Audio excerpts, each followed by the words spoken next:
Hello, everyone. Welcome back to another MLH live stream, and I'm super excited for this one. And let me just get Jordan on the stage. We got my main man Jordan over here. Hey, Jordan, how's it going? I'm doing pretty well. How are you?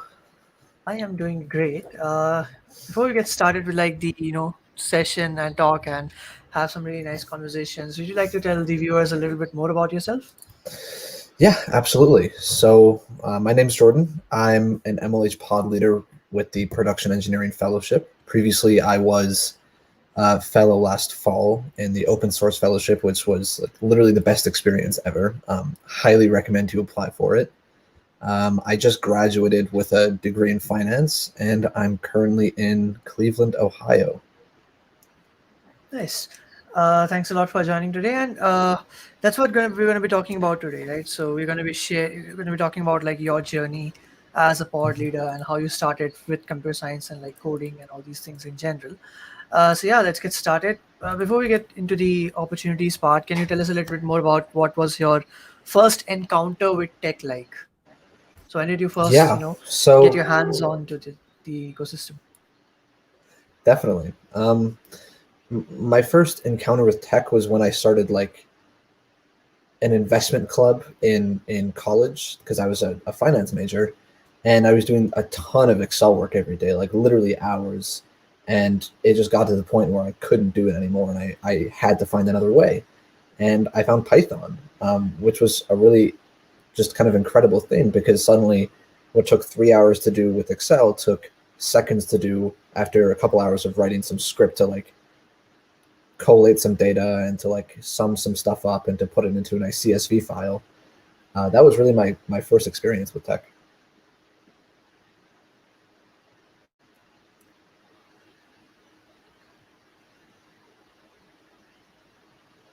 I think you might be muted, Kunal. That happens in every session. Sorry about that. So no, I was just saying. So you basically wanted to like solve problems, right? I know. By the way, I'll Exactly. leave a link to Jordan's blog as well. So he has written a really Mm. nice blog on this. Can you tell us a little bit more about like I know you were a part of a few clubs and stuff like that. How was your Hmm. experience like with tech and the involvement that you got in, let's say, college or universities or communities, for example? Yeah, so m- my involvement in tech in university was actually really limited. Um, my school did not have a super strong CS program, and I did not know how to get involved in kind of like the CS community until my final year when we were all online already. But essentially, kind of what I did was I actually ran like something of a hackathon at my school for people who weren't necessarily CS majors, but people who were interested in programming in the business school, which was really amazing. And I kind of used it a lot in classes and was able to kind of integrate using Python and using a couple of languages into classes that typically were just Excel based, which was really awesome. So it's more like learning in the community, and even though there might be Hmm. some limitations in college, I can relate to that. Yeah, totally. Cool, cool, cool. Alrighty. So you mentioned you started out with Python. So why Hmm. why Python? What made you interested in that? Because when I looked up programming, Python was the first thing that came up. I see. I think really just it's kind of become like the go-to language to learn, especially when you're not like a CS major. And it was the easiest to learn. I looked at JavaScript for a little bit, but the syntax was just weird to me and a little foreign. And Python, as readable as it is, it was like the go-to. Makes sense. Makes sense. Yeah. Cool. All right. And I know you mentioned something related to, you had some work in Excel and you started to like automate that using code. Can you tell us a Hmm. little bit more about that? How you got the idea for that, and like basically whenever you see when you're learning computer science and when you start solving your own problems with computer science, that itself is a Hmm. great feeling, right? So if you could share a Yeah. little bit more about that. Yeah. Yeah, definitely. It was an amazing feeling. I think it started when I started to see like some patterns in all the Excel work that I was doing. Like I noticed that I was doing a couple specific things over and over and over again. And in Excel, there wasn't really a way to automate that. But when I found Python, I was like, wait, I can literally write like this super simple for loop, and it'll just sum all of this stuff really quickly and like Mhm. bounce between different beats. And it was the best. I know that I used a lot of kind of like data libraries, like pandas and NumPy were lifesavers. They're absolutely amazing. And yeah, so once it started to work, I think that the feeling of literally taking hours every day to Mhm. reducing to running a Python script was there. There was nothing else like it. Yeah. And you were a fellow as well, right? So we have a I question over was. here. Can you tell us a little bit more about what it takes to get into the MLH fellowships? Maybe you can just share your experiences, like how you applied, and yeah. Mhm.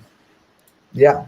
Um, the first time that I applied, I was immediately rejected, uh, just because the class was already full. Yeah.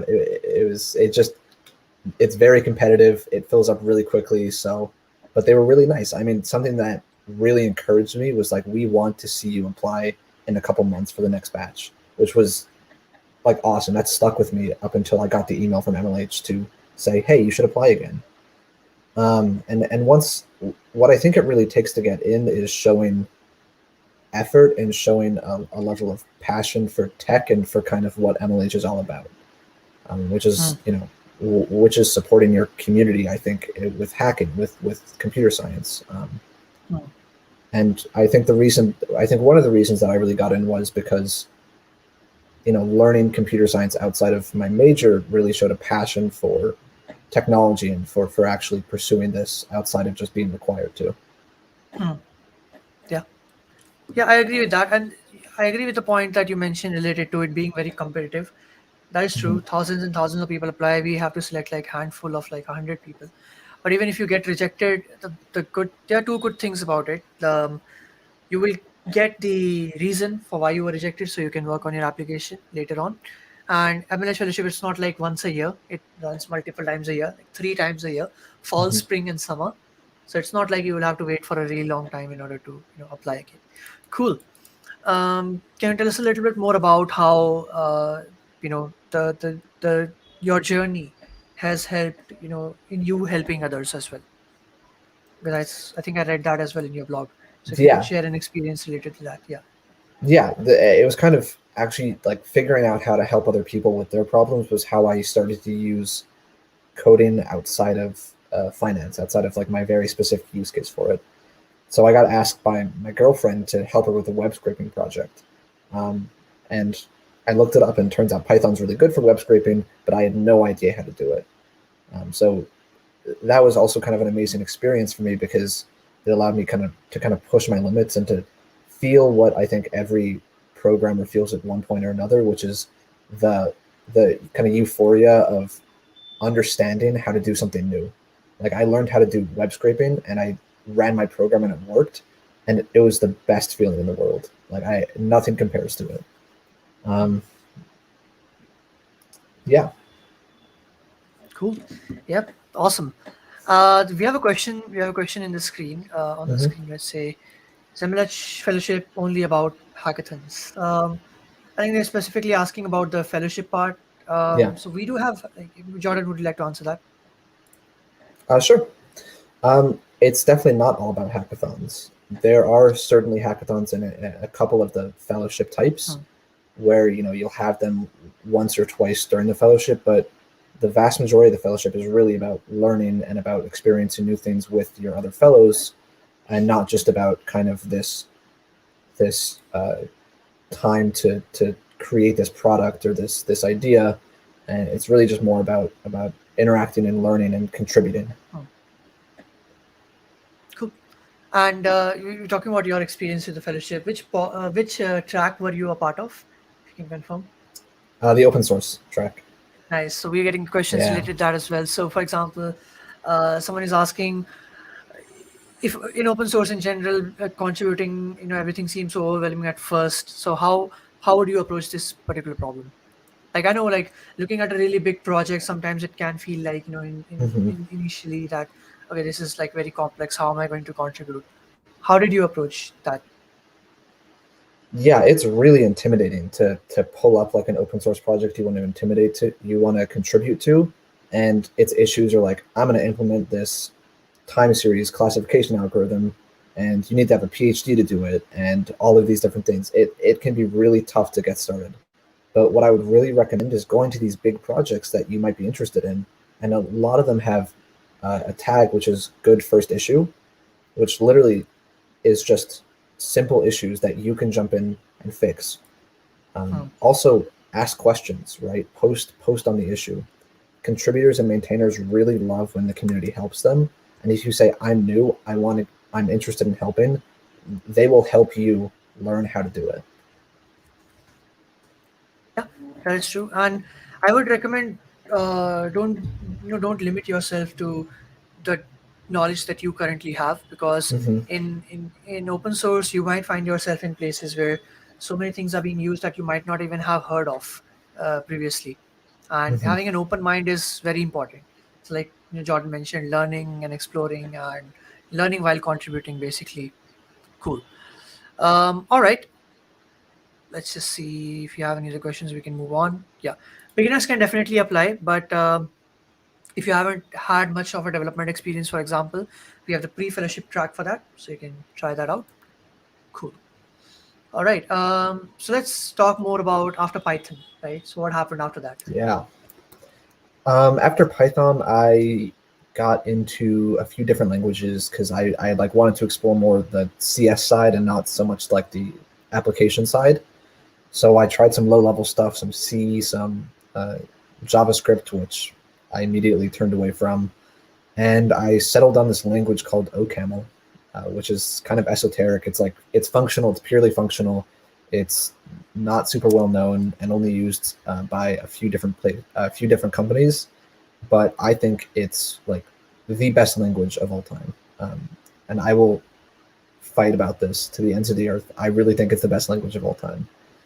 Um, yeah, I started to use it to kind of build actual systems and to build real things.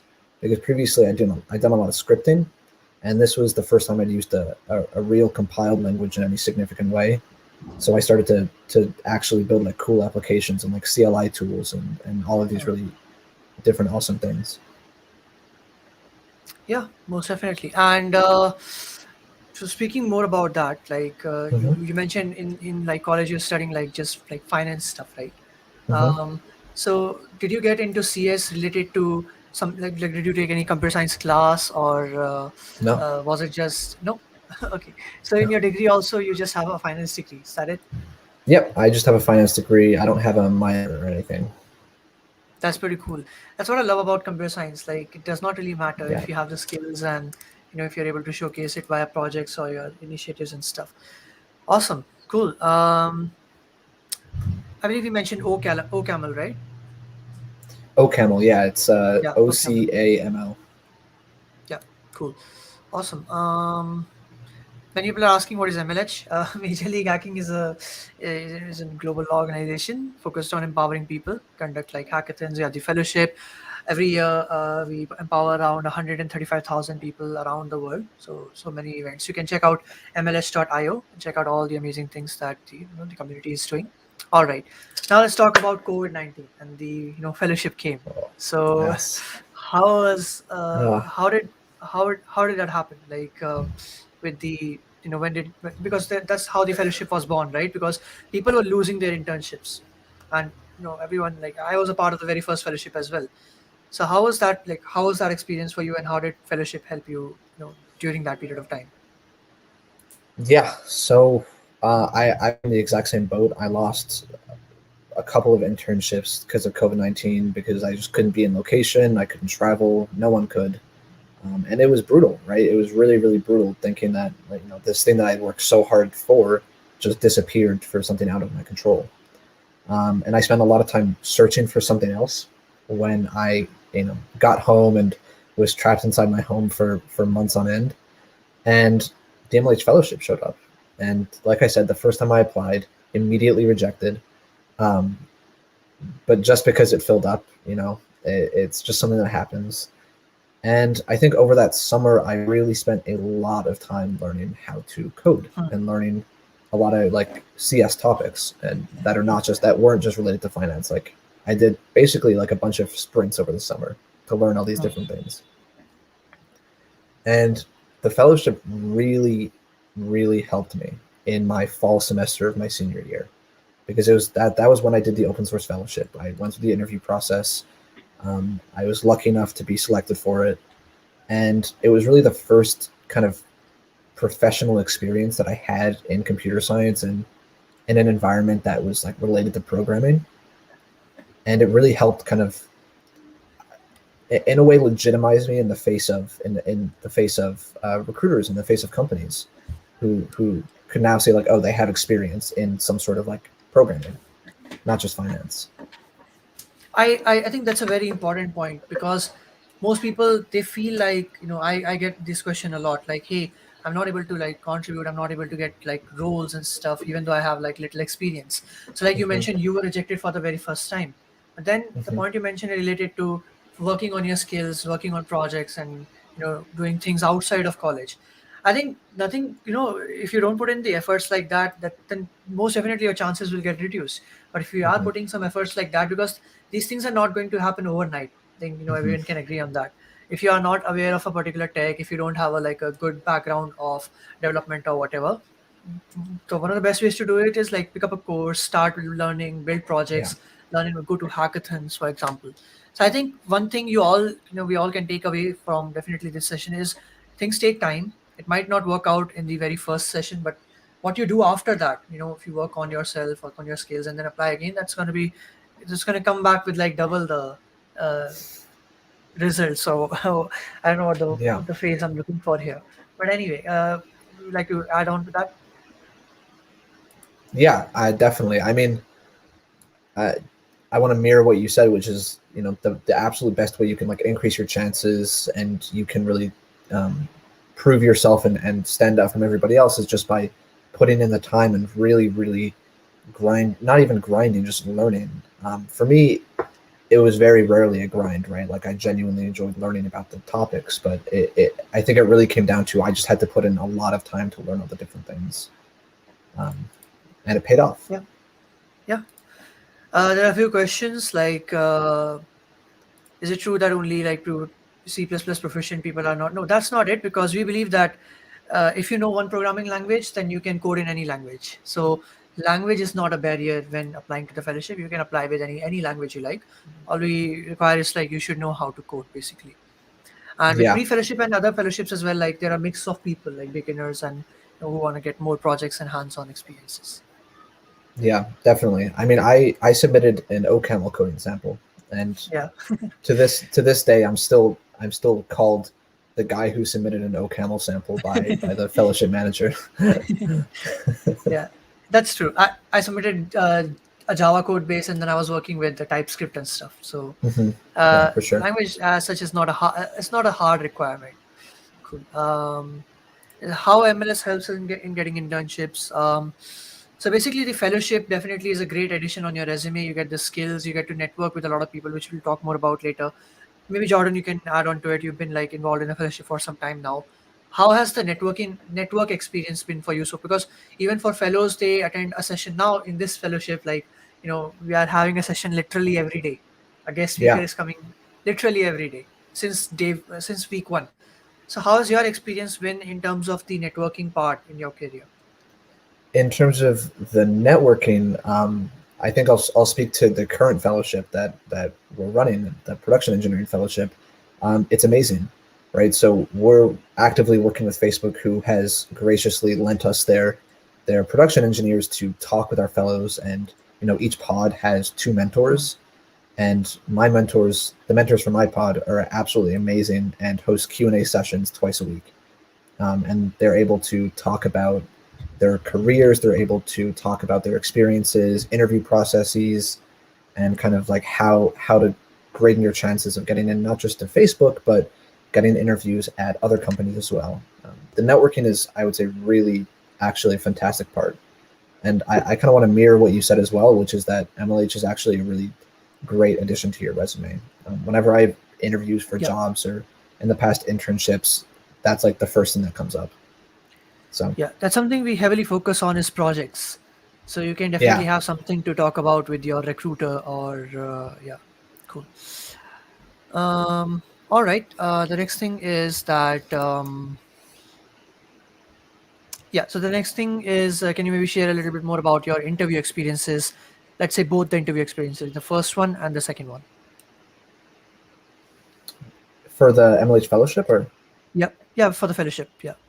yeah. So talking from my experience as a fellow, the interview experience was really good actually. So I think the first interview that I had was just a video interview, very quick, and it was just kind of talking about, are you able to fulfill these tasks? Trying to get to know me a little bit better so they can see that I'm a real person, and I'm able to like talk to other people, which is definitely an important skill. And then the next interview, I believe, was the code sample interview, and this was something that really struck me as different because you didn't have to code on a whiteboard or solve live problems like you do in some internships. You submit a code sample and you walk your interviewer through it, which is really cool in my opinion. Like I was able to share this awesome program that I've been working on and how I learned all about like async programming and how that worked in multi-threading. And that was just kind of the coolest experience I'd had in a long time of Hmm. being able to share it and show my enthusiasm. Yeah, and as we mentioned like previously as well, if you do get some in every mail you do get some sort of a feedback, right? If you Mhm, if let's say the code sample wasn't up to the mark, or some other mhm, soft skills or whatever. Cool. Let's talk a little bit more about while you were in the program, and then we'll talk about the pod leader stuff. So while yeah. you were in the program, can you tell us a little bit more, like, and you already mentioned like the soft skills part. Mhm. Can you maybe also share how it helped you like grow, in your career overall, if we talk about it, Yeah, I and what think skills you learned, for example? Yeah. I think the biggest skill that I learned, it wasn't technical, it was literally how to code with other people. And I think this is something that in pretty much all the batches that I've heard of, and a lot of the fellows that are in my pods now, what they say is it's been really, really helpful learning how to code with other people. Because that's a skill in and of its own, and I think it's kind of underappreciated in maybe universities or maybe by just individuals who haven't worked in that environment before. And I think in terms of kind of like technical skills and hard skills, I learned a lot about like code reviews, how to review other people's code, how to write my code so that it was viewable by other people. Um, a lot of my code before was kind of like spaghetti-ish. It didn't have many comments. It made sense to me as long as I like looked at it in the past 2 weeks. Um, but I spend a lot of time learning how to write code that other people can understand pretty easily. And that's a very important skill to have, like Yeah. you can contribute to open source, like irrespective of any program you want to be a part of. You can contribute to open source like right now after this session if you want. But something that the fellowship definitely teaches is like how to collaborate, because you'll be working with people, 10 to 15 people in your pod, and you're going to be meeting them every day and everything. Cool. Yeah, that's totally true. That's totally true. And how did you transition then, like from a fellow to a pod leader? How did that happen? Yeah. So I finished up my degree in the semester after, and maybe a month before I finished, I got an email from Will, who's the program leader, and I think he sent it to like all the previous fellows, and was said, "Hey, if you're interested, become a pod leader." And that kind of struck me because I had an amazing experience at MLH, and I wanted to give that experience to other people as best I could. So I kind of jumped at the chance and went through the interview process, which was a little tough. And now I'm able to like really, really help my fellows and kind of give them opportunities that MLH had given me. Yeah, and maybe you can, for people who are watching who might not be aware of the term, uh, what is a pod leader? What does a pod leader do? Yeah. So each fellowship batch is split up into different pods, right? Which is basically different teams. It's teams of uh, I think like 10 to 12, at least in the production engineering fellowship, and each pod has a pod leader. And my primary role is to help people succeed. So I do a lot of pair programming. I do a lot of code review sessions, kind of asynchronously. I've helped people with resumes. We go through a lot of talks, which are really amazing. And I would just say my biggest job is to really help support fellows to succeed in any way possible. Um, Yeah, most definitely, and yeah, that's true because um, you were a fellow as well, so yeah, you might be, obviously how your pod leaders helped you. There's also, it's not just the pod leaders that people collaborate with, it's also the amongst themselves, the fellows. You have the mentors as well, and yes, if you're in an open source pod, that you might also have the project maintainers. So and then there's the entire fellowships. You have the sessions every day and everything. So like 4 to 5 ways via which you can collaborate with people and learn. Awesome. Cool. What would you say was your highlight, your favorite part of being a pod leader? And why did you, like, how did you decide that, okay, I want to be a pod leader and this is why I want to do it, basically? yeah.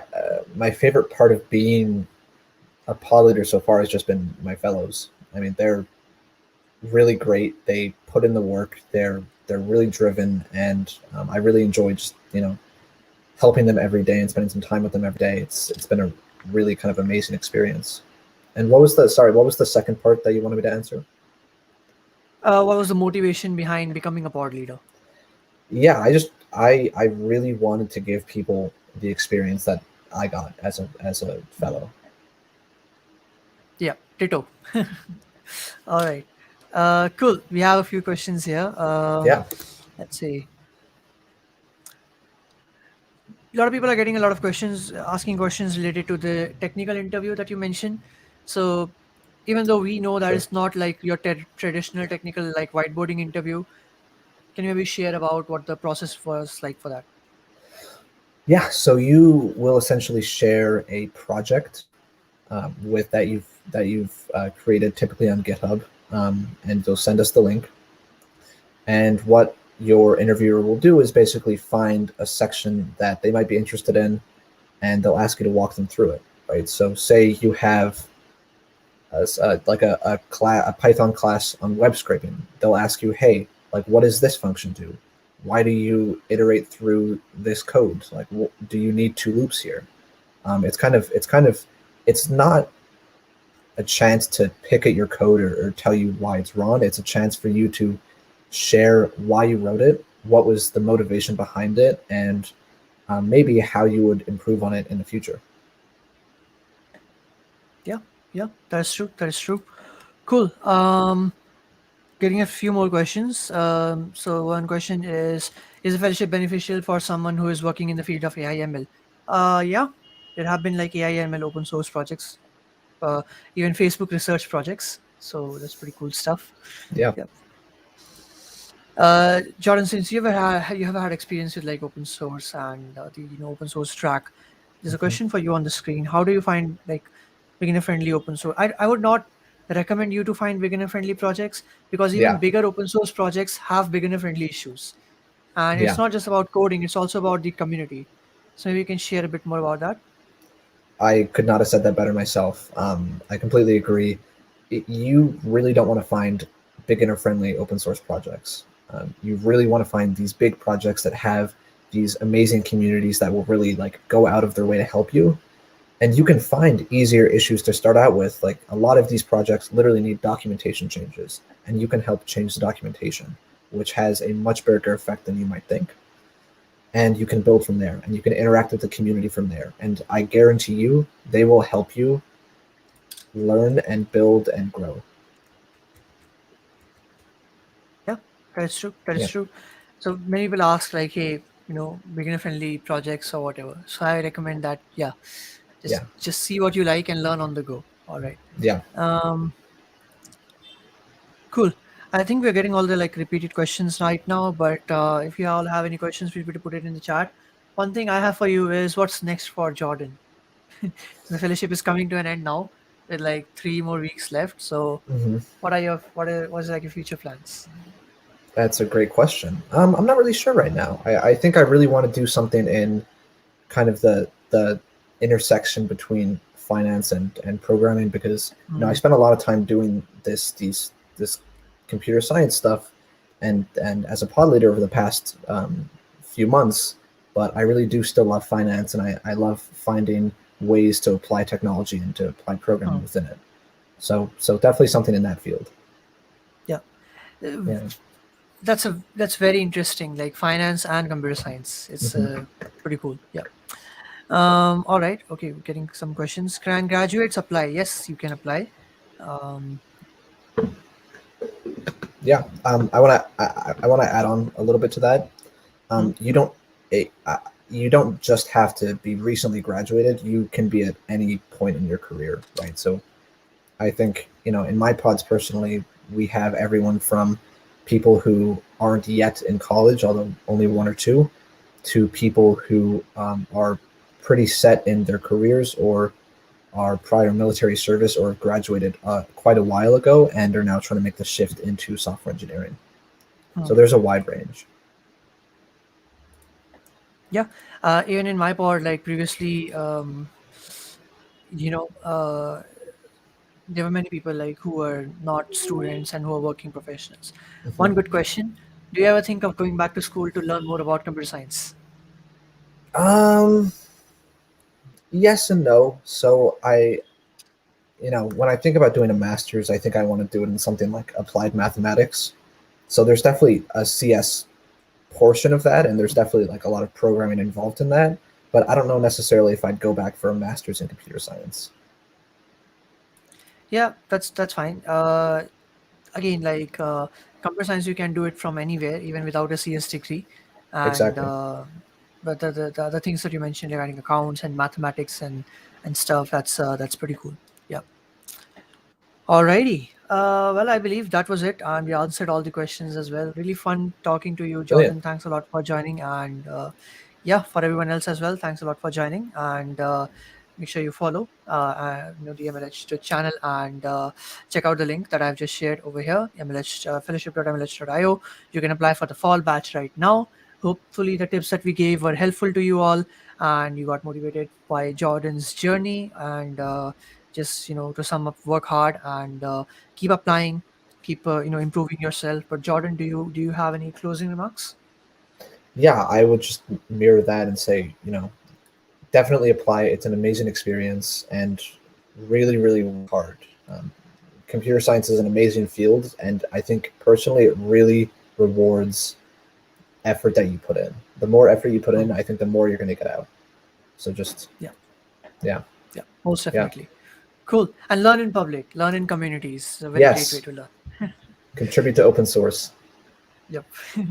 Alrighty, well, that was it for today's MLH live, and we will see you maybe next week, maybe the week after that. You will know, and it will be notified via the MLH socials and the MLH Discord channel. So just check out mls.io, and we'll see you later on.